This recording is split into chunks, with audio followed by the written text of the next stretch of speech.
bonsoir. Bonsoir monsieur. Merci de nous accueillir dans vos locaux. C'est un privilège pour nous. Merci à tous et à toutes d'être venus à nous ce soir. Alors, on a fait le tour de l'usine. J'imagine que tout le monde a bien compris maintenant de quoi il s'agissait. Manurin ne fabrique pas d'armes. Hein. C'est une chose qui reste assez ancrée en fait. Alors, Manurin n'en fabrique plus. Mais Manurin en a fabriqué longtemps et aussi produit des munitions pour l'État français. Dans son histoire plus lointaine, aujourd'hui, en fait, l'entreprise, et vous l'avez vu ce soir, je pense, est bien compris, Manurin ne fabrique plus que du bien d'équipement, autrement dit les machines-outils qui sont destinées à la production de munitions.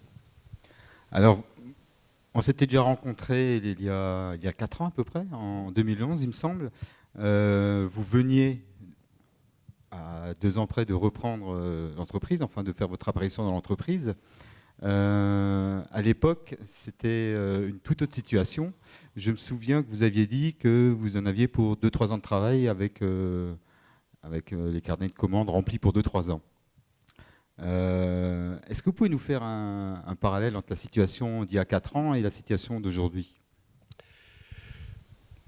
Je vais essayer de vous décrire en fait l'état de l'entreprise il y a 4 ans, c'était début 2012. Nous venions à l'époque de réussir à convaincre l'État français de réinvestir dans l'entreprise aux côtés du management, et le management étant représenté par moi-même et par Robert Nguyen, que vous avez probablement croisé, qui est le monsieur discret avec un beau costume, une cravate rouge. Et un grand sourire. Exactement. Viens Robert, tu peux venir, viens. On va pas faire un one-man show, on va faire... Non, viens, je sais que tu es un peu réservé, mais... Enfin, tu fais semblant d'être réservé. Donc Robert est le président de l'usine. Moi, je suis depuis peu le président du directoire du groupe Manurin dans son ensemble, mais Robert est vraiment le président directeur général de Manurin Équipement, c'est-à-dire l'usine de Mulhouse qui emploie à peu près 170 personnes. Lorsque l'État est entré au capital début 2012 et a contribué au sauvetage de l'entreprise, tout ce que vous avez visité était totalement vide. C'est-à-dire l'entreprise avait un carnet de commandes déjà d'une centaine de millions d'euros. Elle avait la confiance de clients du monde entier, mais elle n'avait pas le début d'un euro pour pouvoir produire. Et nous savions à l'époque, et j'avais dû le dire à l'époque, que cette entreprise, elle n'avait besoin que de moyens financiers pour pouvoir revenir à la production de chiffre d'affaires, à la création de richesses et à la création d'emplois surtout. Parce que dans cette opération que nous avons menée tous les deux, nous n'avons jamais licencié une seule personne pour motif économique. Je crois que c'est un cas rare de restructuration industrielle et de restructuration financière sans licenciement. Et au contraire, depuis 3 ans, nous avons doublé les effectifs, puisque nous étions déjà 100 à l'époque, mais sans travail. Nous sommes aujourd'hui 200 avec beaucoup à faire. Voilà. Donc ça, c'est la situation. Donc c'est l'évolution entre notre dernière rencontre et aujourd'hui. Le futur immédiat pour nous, c'est toujours un carnet de commandes à un niveau très élevé, parce qu'il n'a échappé à personne qu'au cours des dernières années, le climat international des relations d'État à État et même des relations à l'intérieur de certains États ne s'est pas amélioré. Donc on est quand même revenu dans un contexte de tensions internationales extrêmes et de menaces partout dans le monde qui objectivement tirent notre activité parce que les besoins des États pour assurer leur propre sécurité et la sécurité de leur population sont absolument énormes.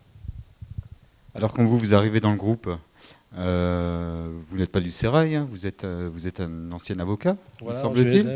Merci de cette transition. Donc je vais en profiter parce que je suis en omission du barreau, donc je suis toujours lié par les règles de mon ordre professionnel, et comme je sais que nous avons un éminent confrère parmi nous, je voudrais le saluer. Voilà. Donc je crois que Maître Moser est parmi nous. Donc cher confrère, enfin si j'ose dire, parce que moi je suis un avocat mais qui a un peu mal tourné. Donc, je salue votre présence, je suis très heureux de vous accueillir. En tout cas, ça prouve une chose, c'est que cette noble profession mène à tout. Et donc moi je me contente aujourd'hui de n'être plus que l'avocat de Manurin, donc je n'ai plus qu'une seule cause à défendre, c'est celle de notre entreprise. Voilà, merci beaucoup. Donc oui, j'ai fait ça, oui. Et puis le hasard de la vie et les circonstances de la vie ont fait que j'ai été mis en relation avec Robert Nguyen et Manurin à l'époque, qui cherchaient déjà des solutions pour assurer le financement de l'exploitation. Et comme j'avais eu entre-temps une expérience de 10 ans dans la finance d'entreprise moyenne, le ministère de la Défense à l'époque a pensé à moi, ils m'ont contacté et puis je suis venu ici et je me suis très vite passionné pour cette entreprise. J'espère que parmi vous, certains ressentent un peu une espèce d'âme dans cette boîte qu'on peut ressentir même si on n'a pas spécialement de passion particulière pour la mécanique, pour l'armement, pour la défense, mais il y a vraiment une âme et encore vous l'avez vu sans les employés. Et c'est vrai qu'on a la chance d'avoir une entreprise de gens passionnés, de gens engagés, donc ça aide. Oui, alors ça c'est une des choses qu'on a pu constater quand on avait fait une visite précédente afin de préparer cette soirée. On s'aperçoit que les gens sont, ils disent tous bonjour, ils sont sympas. C'est pas toujours le cas dans les entreprises. Et il y a beaucoup de retraités qui continuent à travailler avec vous. Alors ça c'est... Faites attention parce que si on a un inspecteur du travail dans les murs, on risque d'avoir quelques problèmes. Mais c'est vrai que... Alors la passion, c'est d'abord la passion d'une marque mondialement connue. C'est vrai que c'est sympa de travailler pour une marque qui est implantée dans plus de 60 pays dans le monde. Donc qui est vraiment considérée à l'étranger, et je pense aussi chez nous, Dieu merci, comme un fleuron industriel français, donc, et mulhousien en particulier, et alsacien. Donc c'est vrai qu'il y a une fierté. Moi je suis mulhousien moi-même, donc je me sentais aussi un peu obligé d'essayer de trouver des solutions pour cette affaire dans laquelle mon grand-père maternel avait lui-même travaillé. Donc il y a beaucoup de gens à Mulhouse, du temps de feu la Grande Manurin, comme on l'appelait à l'époque, qui ont eu un membre de leur famille plus ou moins proche qui a été employé ici. Donc ça crée déjà une histoire, un ADN, comme on dirait aujourd'hui, qui se transmet aussi aux nouvelles générations.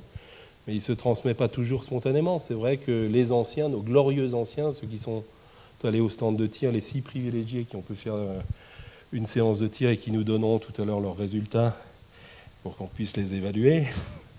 Ils ont pu, avec Armand, qui est une des figures historiques du groupe, ils ont probablement ressenti l'attachement aussi des anciens qui continuent à veiller sur nous. Ça, c'est très, très confortable. C'est plutôt sympa. Ils sont là aussi pour transmettre leur savoir aux plus jeunes, parce que j'imagine que vous devez avoir un personnel qui est assez jeune finalement. Alors on le rajeunit d'année en année, mais c'est pas simple dans un pays qui est désindustrialisé en grande partie et qui le regrette aujourd'hui de retrouver chez les jeunes des gens qualifiés ou des gens qui ont suffisamment d'expérience, parce que la plupart c'est plutôt le tertiaire qui a au cours des dernières décennies attiré le plus de gens.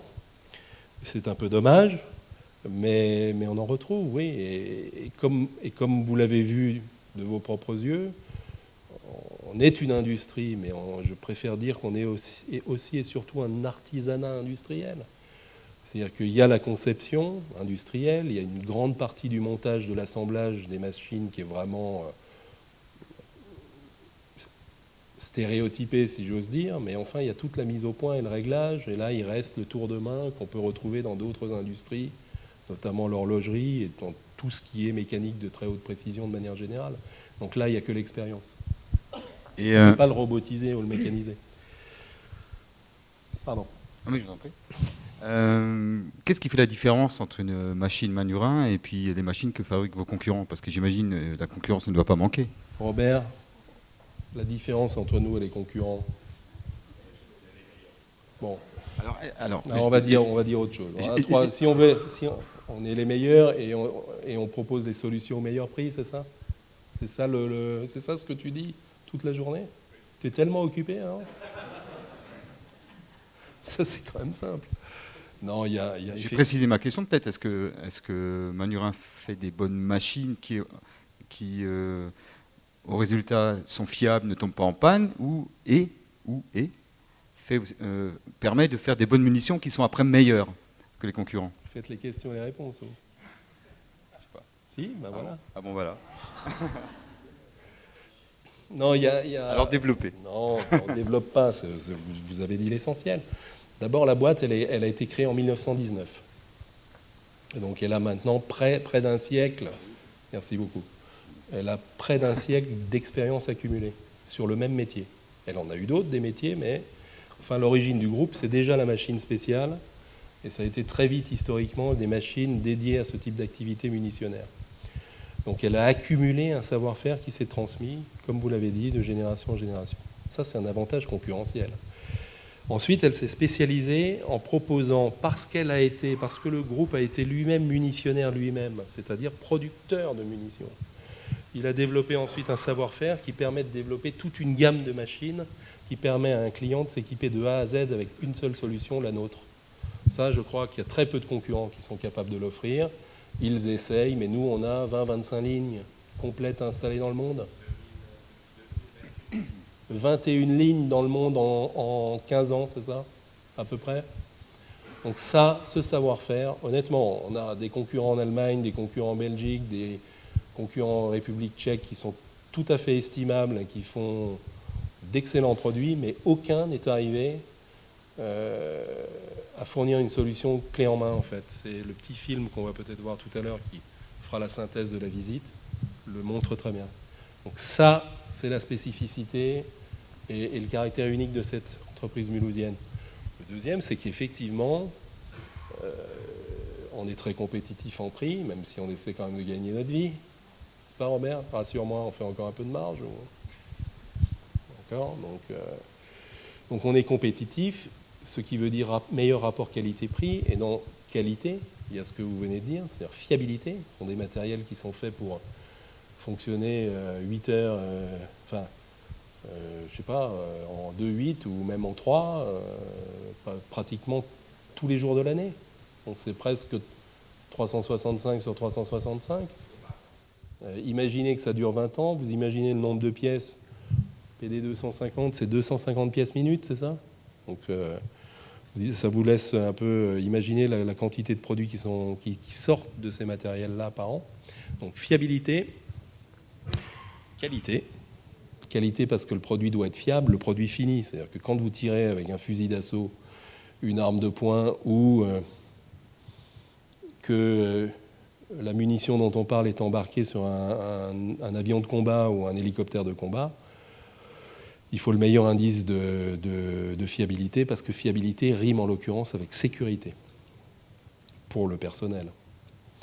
Donc voilà, prix, fiabilité, qualité, durabilité, qu'est-ce qu'on peut dire d'autre? Et puis je rajoute un point, ça c'est celui que j'essaie toujours de rappeler, parce que nous avons d'excellents ingénieurs, monteurs, gens dans l'atelier, surtout au bureau d'études, toujours prêts à inventer quelque chose de nouveau et persuadés qu'ils sont, à juste titre, souvent, que c'est parce qu'ils produisent ce qu'il y a de mieux qu'on l'achète. Ça n'est pas suffisant. Sans le poids du pays, dans ce secteur d'activité, ça veut dire sans le poids de la diplomatie, sans le poids du pays dans les relations internationales, naturellement, un Manurin qui viendrait d'un autre pays que je ne nommerai pas, mais qui serait un petit pays, qui ne siégerait pas au Conseil de sécurité des Nations Unies et qui n'aurait pas l'influence de la France, naturellement aurait plus de difficultés. Parce qu'il y a des gens, pour dire les choses autrement, qui font parfois des arbitrages entre deux solutions équivalentes en fonction des relations internationales ou stratégiques, ce qui est bien normal, qu'elles entretiennent ou qu'elles souhaitent entretenir ou développer avec le nôtre de pays. En fait, c'était ma question suivante. Quelle est votre marge de manœuvre quand vous... est-ce que vous allez sonner à la porte d'une ambassade et dire, ben voilà, je viens avec ma mallette, je vais vous présenter mes produits? Ou alors il faut passer par le gouvernement, il faut demander l'aval, ça va être bien compliqué tout ça. Est-ce que vous pouvez nous donner quelques détails là-dessus?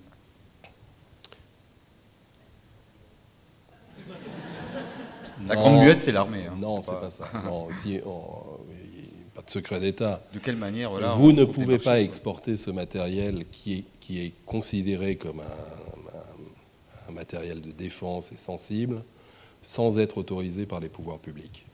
Donc voilà, donc là tout est dit. Donc les pouvoirs publics ont un droit de regard sur notre activité. Nous les informons des contacts que nous avons, puisque nos clients potentiels sont quasi tous exclusivement des États souverains. Donc il y a il y a des informations dans les deux sens, et puis parfois la situation d'un pays évolue.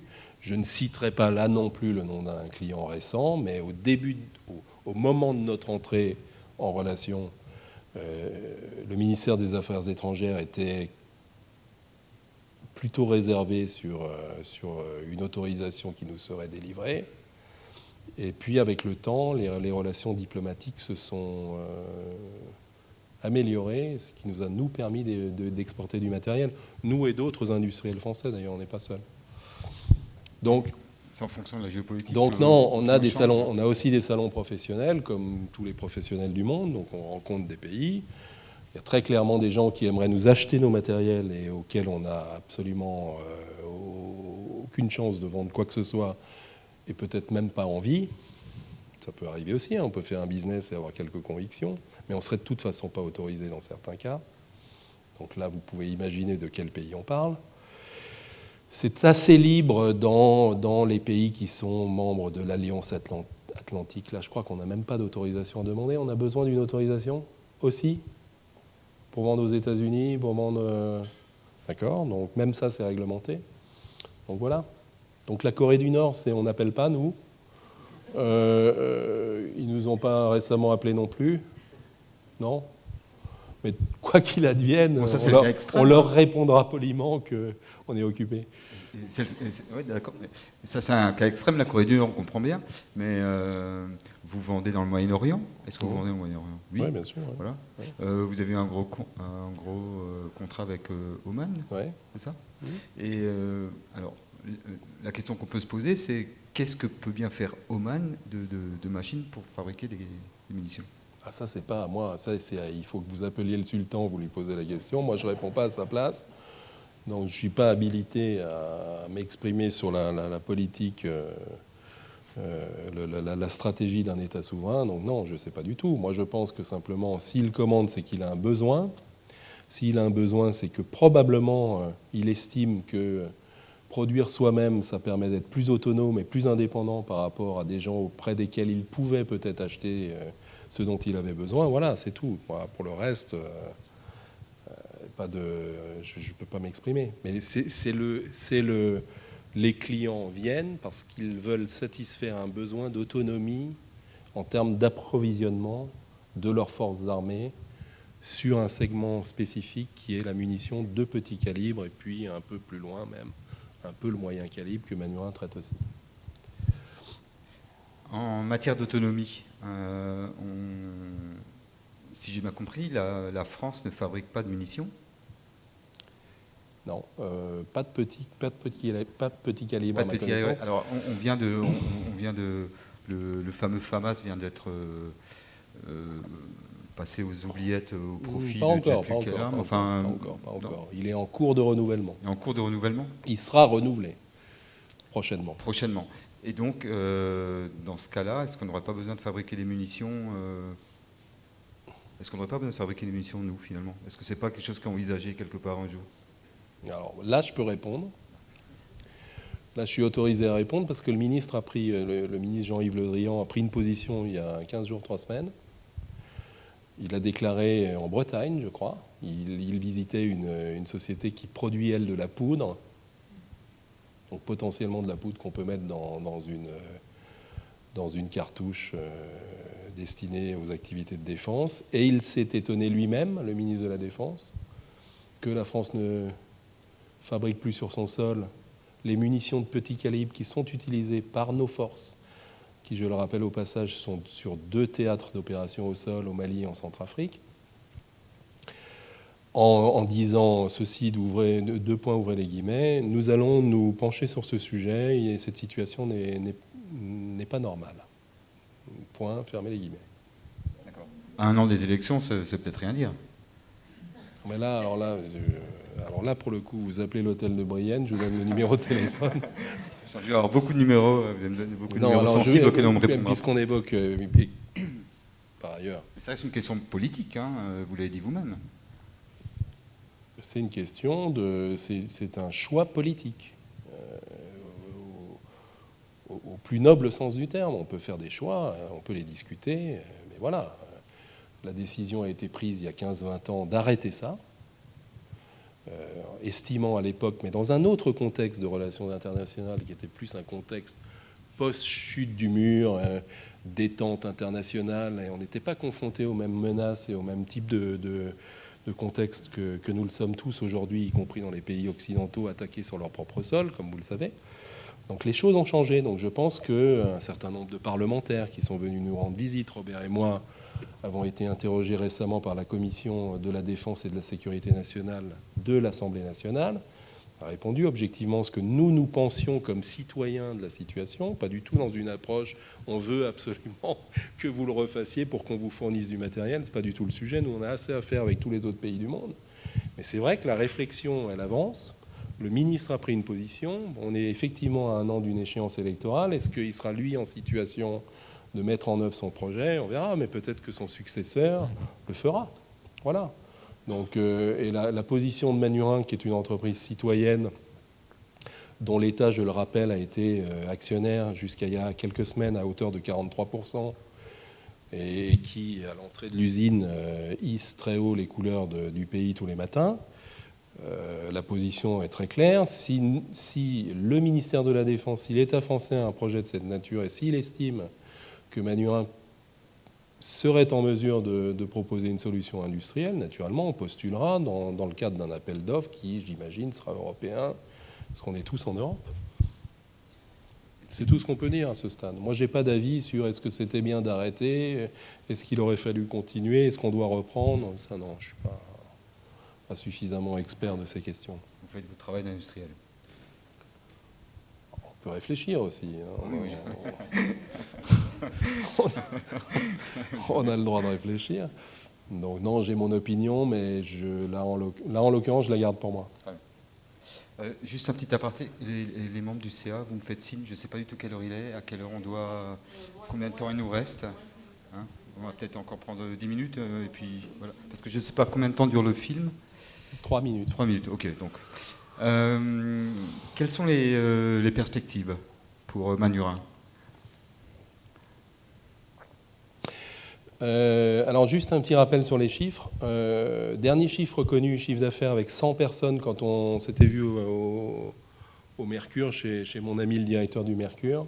C'était 6 millions d'euros avec 100 personnes et 8 millions de pertes.